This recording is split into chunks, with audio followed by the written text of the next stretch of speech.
My name is Tony Lowe. I'm a senior program facilitator with Challenge Day. I found Challenge Day in about 2001 or two or something like that. I was in Toledo, Ohio, and I was working at a school. I was a paraprofessional working with a young man with autism, and we were trying to figure out what classes he could be included in or not included in. I was assessing that. And I heard that all the ninth graders were going to this thing called Challenge Day. So my student was not going. And so there was no one around, and I just thought this was ridiculous. So we found out where the bus was that was going to the Challenge Day location, and I snuck him on, and we went to this program. And I thought, this is the best thing that I've seen in education in my entire life, and I have to do this. So, some years of thinking about it really hard, I decided to sell all my stuff and get on a plane to California and harass them till they hired me. There are a couple different ways that I've experienced people explain to me what I do. And I think some people understand or they recognize more of the art of what we do, and some folks notice more of the science of what we do. There is an inertia of personality and belief and understanding and culture that everyone brings into the room. And a great Challenge Day facilitator knows how to work with that energy and kind of put a little attention on this over here and pull a little more from this conversation over here. And it actually does create a momentum in the day of cohesion. What facilitators are doing is we're applying kind of a hard to describe sort of Tai Chi to all of these interactions in the room and micromanaging, and this is the science, the facilitation of the thing. So, how do people enter the room? How loud is the music? Where are the speakers? How many adults per young people are going to create the perfect balance for the day in terms of authoritative presence, supportive presence, just sheer numbers for the interactive dynamic? How much play do we do today? Does this group require more games so that they're in the right mental and physical space for the next discussion? These are things that are kind of scientific that you learn from practice. The art part of it, there are some people, and we find them, who can pick up a microphone and command the attention of 100 students. Earlier this week, we facilitated a workshop, and the adults kept saying over and over again, this is the first time I've seen the young people not on their phones. And you didn't say anything about it. And I said, well, we've created an experience that's more enticing than the phone. And they don't believe that. But that, I'm like, you see me not enforcing a phone rule, and yet they're looking at me. Like, how else are you going to explain it? So there's some art and there's some science. Facilitating these workshops takes a lot from the facilitators. When we go out there with our friends and almost like family partners on the road, they're the only people we know in the strange, unusual or unfamiliar little towns that we go to. Challenge Day partners are emotional support, sometimes in a very deep way. We represent diversity the best we can, which means that I'm often with someone who is a person of color or expresses their gender different from me. And we'll be in a town, this is more and more accepted these days, but we've been in some places where I want to make sure my partner feels safe.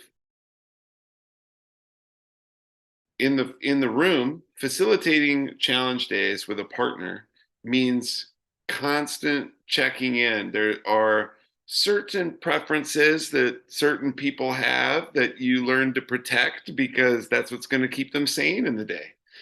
And there are strengths and weaknesses that each of us have. And when we work together, we think about the stories we tell, the experiences we refer to, and we try to balance. I know this partner is going to play a certain card because that's their life experience. If I have that card too, maybe I don't play that card today. or maybe the room doesn't need us to tell that story. And so then it all changes. Sometimes in the middle of the day, we re strategize. We're always coming up with new ideas for how to reach the people we are speaking with and connect with them in a deep, authentic way without it being a performance. It can never be a performance.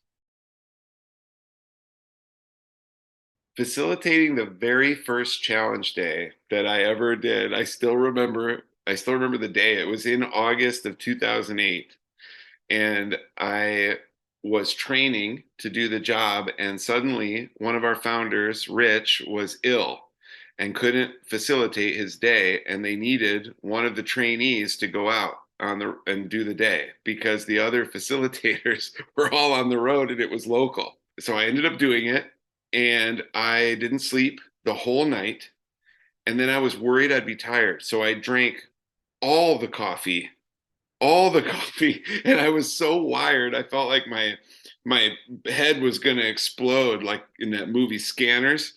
And I was, maybe a little nauseous, completely out of my mind with fear and anxiety. And I have no, it's the whole thing is a blur. But my partner at the time gave me great review. They thought it was a great a great program, and I just hope they were telling me the truth because it was a wild day. The reason I was so nervous when I started it was because the work is so important to me. So it wasn't even about the crowd or being judged or like being in front of people. I just really didn't care. But it was that the work and what happens in those challenge day workshops is so sacred to me that I didn't want to spoil it. I didn't want to not be one of the challenge day people. I didn't I had imposter syndrome. Thinking of moments in challenge days that are mind blowing or heart opening this is not difficult to do. They happen every day. There's a part of the day where we talk about oppression, and we are talking about oppression in a different way than most people do because everyone is choosing a side they fight for in our modern culture. We don't do that. We want to just know what people are feeling and experiencing and how they can show up for each other. It's healing, it's powerful. There was a police officer in the room participating as a volunteer adult, and when we were naming some of the groups we belong to that make it challenging for us sometimes. And the police officer said, "The truth is that when I work in this community, it's hard for me and people think I'm the bad guy."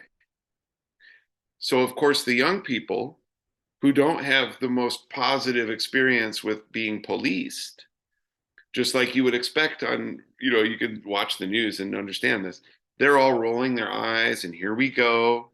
And a young person spoke up and said, it doesn't feel real great to be followed by police for no reason. And so now I think most people would think this was a disaster that has happened. And at Challenge Day, this is exactly the kind of thing that people find solutions to. When they heard each other's feelings and they just had to listen, the police officers started sharing, you're right. And I don't know what to do. I'm scared out there. I'm scared because I'm not from this community and that's not my fault. This is where I go to work and I'm scared. And the young people are, well, I'm scared. And this culminated in seeing a police officer cry and be held by students who feared him. So you can imagine the difference between two people yelling about what police reform should look like versus two people saying, this is what I fear. And hearing from the other people who are the feared ones, I see you, I hear you. And not only that, but I'm actually here for you.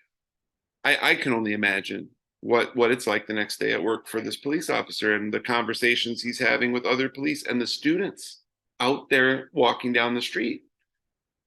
What are they believing now about the police officers? Because it's very hard to hate and fear people you know. Something that something that I wish people could understand about the work we do is I feel like folks often might project onto it what they think it is that we do. This is not a DEI program as if so many, like so many corporations are using right now. This is also not a lesson in morality. This is an experience that is unlike any other, where everyone puts ideological um, their ideological must-haves, right? They they're disarmed of those, including me. I have politics, and they're gone for Challenge Day because what I'm doing is I'm creating a space where young people discuss the material issues that affect their lives and how that feels. And they are learning that the people who should be not their friends have the same material interests and the same feelings.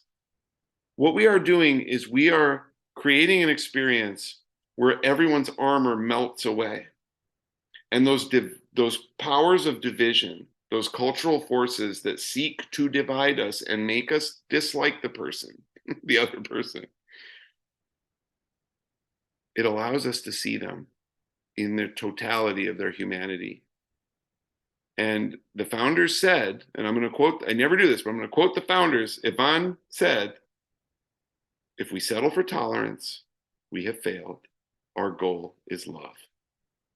And I will swear up and down that I see people who hate each other fall in love, and you can't do that if you come with a predetermined set of ideological goals.